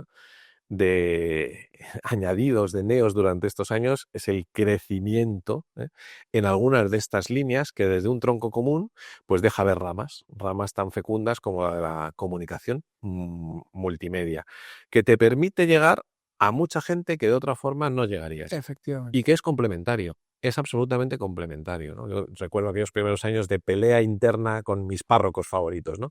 No, siga usted con las hojas parroquiales, no quiten las hojas. Vamos a intentar mejorar el diseño, hacerlo mejor, pero siga repartiendo hojas parroquiales.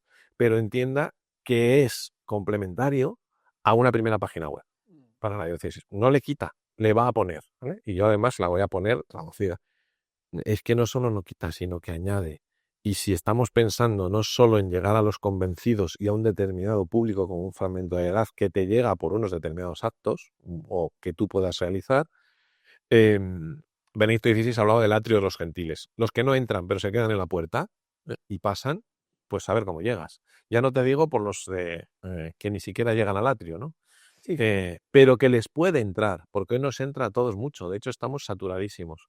Entonces, para que les llegue, y les llegue de forma relevante, es decir, no a la basura de los 15.000 vídeos que les llegan, y puesto que es relevante, y es entre los 3 o 4 que va a haber, incidente también, incide en su vida, y eso se puede convertir en que me hago de Neos, porque me gusta mucho a partir de lo que he conocido, o ojalá que se convierta porque los necesitamos en un maravilloso beneficiario de Neos, pues se necesitan todos estos medios complementarios.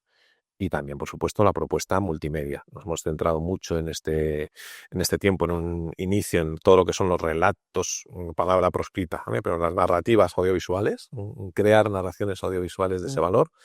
Y luego, bueno, crecimiento joven en redes sociales, creo que está siendo fantástico. Entonces aquí es que hay una oportunidad permanente y sería pues pegarse un tiro en un pie en los dos, no hacerlo, porque que es evidente, no es que yo me dedique a esto, es que Neos no sería lo que es si no hubiera desarrollado la comunicación como lo ha hecho, igual que otras cosas en equipo. Habéis o hemos lanzado varios vídeos que han tenido pues, bastante éxito, que han sido virales, el Yo soy facha, el Yes We Mam sobre el Día de la Madre, el del Día del Padre, recientemente el de la libertad religiosa en Semana Santa de 2025. En fin, yo te diría más de 5 y menos de 10 vídeos bastante potentes, ¿no? ¿Tienes un favorito? Y te dejo pensar, yo sí. Y yo creo que la gente no sabe, no diría. O sea, para mí, por ejemplo, por mi experiencia personal, yo perdí a mi padre pues muy joven, ¿no? El del Día del Padre me sigue emocionando profundamente, ¿no? Y se lo recomiendo a todo el mundo si no lo ha visto. ¿Tú tienes un favorito? Voy a hacerte la pelota, es mi favorito. Ah, no, No, no, no, pero ahora digo, no, bueno, pero vamos a decir otro, vamos a decir alguno más, a ver, el del facha son compatibles. pegó muy fuerte, ¿no? El del facha rompe un techo de cristal. Eso es. El del facha nos pone en la videosfera, ahora que se habla de esferas variadas, ¿no? Pues Estás con muchas palabras. estoy con palabras políticas, pero en sentido amplio. No menciono ningún partido todavía. Ya. Entonces, la videosfera y el techo de cristal, ¿no? ¿Quiénes son estos chicos que hacen un vídeo que es capaz de abrir algún informativo paródico de alguna televisión del noreste español o... Bueno, o que entran informativos, o que entra directamente en informativos, o que alguna presidenta de comunidad autónoma lo hace suyo y dice que me too, que yo también soy facha, y entonces deja de ser, de hecho yo recuerdo, yo venía de la universidad de dar clase, pongo el manos libres, y es una llamada de Raúl Respaldiza, al que ha dicho, dice, en silencio, dice una barbaridad que no voy a repetir, me dice, ¿lo has visto? Acababa de poner Isabel Díaz Ayuso el Me Too, ¿no? Entonces, lo que era un goteo de crecimiento, pues se convierte en un disparate. Un disparate, una crisis positiva de lo que es un DIRCON, ¿no? Que no te deja, ya sabes que no te va a dejar dormir en una semana, ¿no? Yo no recuerdo a qué hora me acosté esa noche, pero efectivamente rompes ese techo de cristal. Entonces, el primer gran hijo, el primogénito, siendo el facha, pues tiene que serlo. Pero para mí, y fíjate que es un vídeo que rompe algunas de las lógicas Es un vídeo largo. de brevedad, es un vídeo largo, es un vídeo en el que dejando actuar a los niños porque se les deja, está muy guionizado, que se dice lógicamente también, y eso nos generó algún ruido, el tipo, "Oh, ¿cómo ponéis a los niños a esto?", y lo debatimos mucho internamente. Es un vídeo que grabamos se podía grabar, pues todo se puede hacer de otra manera. Que algunos dicen, joder, ¿por qué no os vais a otro colegio? Pues ya lo haremos en otro colegio, ¿no? Es un colegio de un muy buen amigo, director, con un perfil de niños que son los que corresponden a ese colegio. Es un vídeo que ha llegado a muchísima gente y ha llegado a emocionar a mucha gente. Sin duda. Menos que el facha en cuanto a cantidad, pero posiblemente en esos aspectos cualitativos de emoción, de tocar la patata, pues porque con el facha la identificación es otra. La identificación, la de mucha gente, que no necesariamente es neos, que está harta, ¿vale? Y que necesita saber que hay otros que están hartos como él y romper ese techo de cristal de la vergüenza. De decir, soy de derechas, ¿y tú qué? Pero no, sino esa superioridad moral de un discurso de izquierdas, traducida con la máxima humildad posible, sin zascas, pero desde derecha, con el humor. Es decir, soy conservador. Y facha, pues no, todo lo que dices tú no, pero más y con sentido. Entonces, claro, hay mucha gente que empieza a hacer bandera precisamente porque existe un cultivo para eso, porque había mucha gente deseando que alguien pusiera la bandera para que cogieras la bandera. Sin embargo, el otro toca cuestiones personales, ¿no? Y es inevitable que todos somos hijos. No todos somos padres, pero todos somos hijos. Y entonces es un vídeo que inevitablemente, lo vea quien lo vea, el del facha te le van a hacer la parodia o te le van a hacer a cruz y raya desde un sector ideológico. Pero este atraviesa ideologías, el del padre. Sí, y luego yo creo que tenemos algunas piezas audiovisuales que como nacieron cuando no estábamos en el impacto de redes sociales y demás que tenemos ahora, pasaron más desapercibidas, como el Trátame como un perro, ¿no? Por ejemplo. Defendiendo la vida, que yo creo que es también pues, una pieza fantástica. Dos preguntas me quedan. ¿Qué vídeo te queda por hacer en Neos? Me espero que más de uno, más de dos. Yo Pero el que especialmente te apetezca, el que... solo Dios sabe lo que nos queda por hacer. Yo en esto soy muy obediente, fidelidad creativa. Te lo digo en serio. Sí, sí, sí. Le rebatiré si me parece que no es el que toca, pero el que pida Neos y pida el momento. Sí, sí, sí, sí. Creía que ibas a decir el de los abuelos, porque siempre insistes en ese. Bueno, es que creo que hemos hecho uno de un abuelo, ¿eh? Sí. Hemos hecho uno de un abuelo. Sí, pero no, pero ese vídeo reivindica más una tradición, ¿no? Como de hacerte responsable con España y demás. Sí, sí Pero te he siempre hecho mencionas que hemos hecho el del padre, el de la madre. padre. El padre tiene hijos también. La madre también. La madre también. Generacionalmente, quizás sí nos falte uno de abuelos o uno de jóvenes. ¿Por qué no? Porque hemos hecho el de vídeo que pasa desapercibido, pero me parece que tiene una narrativa potentísima. Y además, es un vídeo de difícil distribución porque los propios algoritmos te lo El cortan, ¿no? El del suicidio. suicidio, el de 11 al día. Que no es un vídeo exclusivamente joven, pero que, puesto que las grandes cifras del suicidio están en dos franjas, ¿no? Como yo les digo a mis alumnos cuando sale este tema en clase, el de vuestra edad y la mía, ¿no? El del 15, 29 y 40, 50. Sí. Y es un vídeo brutal, es un vídeo tremendo, pero quizás un vídeo joven más festivo, dando caña, pero más en otra dimensión, no con un drama que hay que tocarlo como el del suicidio.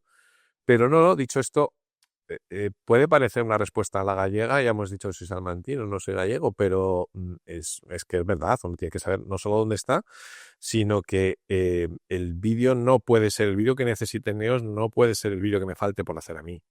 Entonces, con fidelidad creativa, siempre, a ver qué dice Neos, que somos mucha gente y cada vez más, afortunadamente, por donde sopla, dóciles al espíritu de antes. ¿Por dónde sopla? Pues venga, este en el que nos pongamos de acuerdo, el mejor vídeo posible sobre ese. A veces coincidirá, porque yo tengo muchas ganas de hacer un vídeo de abuelos o de jóvenes, y a veces no coincidirá porque pues, vamos a hacer un vídeo de perros y gatos ahora, ¿cómo se les ha ocurrido esto? Pero habrá que hacer el mejor vídeo posible sobre perros y gatos, porque vamos, ayer me enteré que nos van a dar 3 días de baja por si nos muere la mascota. Ah, sí. Sí. Vaya, hombre. Entonces, los que tenemos mascota, no quiero que se me muera, pero Bueno, pero habrá que tenerlo en cuenta. la gente no sabe que aquí el proceso creativo es que nosotros vamos diciendo barbaridades y Isidro, pues bueno, trata de encaucar. Bueno, es que el brainstorming famoso Ese es complicado. es complicado, es muy complejo, pero y es imprescindible. Lo que pasa es que, bueno, hay que ponerlo en su sitio. Es un primer momento, ¿no? Y luego hay que cribar. Los que hemos tenido hasta hace poco abuelos y padres de campo, sabemos muy bien cómo se criba. Hay que cribar. Última pregunta que le hacemos a todo el mundo. ¿A quién te gustaría que trajésemos a referentes? ¿Quién es tu referente que te gustaría que trajésemos? Que es posible traerlo, entiéndeme. No sé si su santidad León XIV quisiera venir aquí, estaríamos felices, pero sería complicado. Vamos a poner el listón alto y a ir bajando. El León XIV. Bueno, pues si no va a ser posible, pues alguno. Vas muy de un 2-3, ¿eh? Responde otra vez. Sí, la primera es León XIV. Algún muy buen amigo de León XIV, Agustino, ¿por qué no? Hay gente muy similar a él en esta línea que puede ser, sí, sí, sí. Pensando en la grande, no tenemos tantos, pero el pensamiento católico actualmente, por dónde puede ir las grandes figuras, le hemos traído, pero referentes a Fabrice no lo hemos hecho, ¿no? No. Pues Fabrice Hayac, que se viene a vivir a España. Higinio Marín tampoco. Hemos hecho un referentes por pensamiento católico, ¿no? Y luego, ¿por qué no? Si se atreviera es otro plano totalmente distinto, pero si se atreviera a dar el paso a alguna persona muy conocida, que se está empezando cada vez más, más joven, más del ámbito de la cultura, estoy pensando en un actor o en una actriz o en un cantante o en un que están empezando a salir del armario católico, pues que es católico Beret, pues que venga Beret. A ver cómo nos cuenta su... Sí, sí. Estaría bien. Estaría bien. Dice Jaime Lorente, el actor, que no tiene por qué renunciar a su fe ni decirle al mundo que lo más importante de su vida es Dios nuestro Señor, porque venga y lo diga. En este aspecto, ¿eh? O hay otros, pero ¿por qué no? Yo creo que hay mucha gente cada vez más, fíjate que son planos muy distintos, y eso es una buena señal. Es una buena señal porque cada vez hay más referentes dispuestos a dar la cara sin ninguna vergüenza, rompiendo ese techo del que hemos hablado antes, y que es la única manera. Del referente principal que tenemos nosotros, los católicos, que solo nos arrodillamos ante uno, sí, pero luego necesitamos discípulos, ¿eh? Para que le veas y digas, ojo, cómo ardía mi corazón mientras escuchaba lo que decía. Y por lo tanto yo no me puedo callar el latido de mi corazón y voy a ir a contarlo. Y esa dinámica, que es la dinámica en el aspecto religioso espiritual del discípulo, del testigo, Ajá. De manera mucho más amplia, política, pública, es la dinámica del referente. Pues Isidro, mil gracias. Estamos en contacto. Iba a decir me temo, no digo gracias a Dios. Gracias a Dios. Así que nada, mil gracias y siempre bienvenido a lo que es tu casa. Muchas gracias. Nos vemos en los vídeos. Una hora.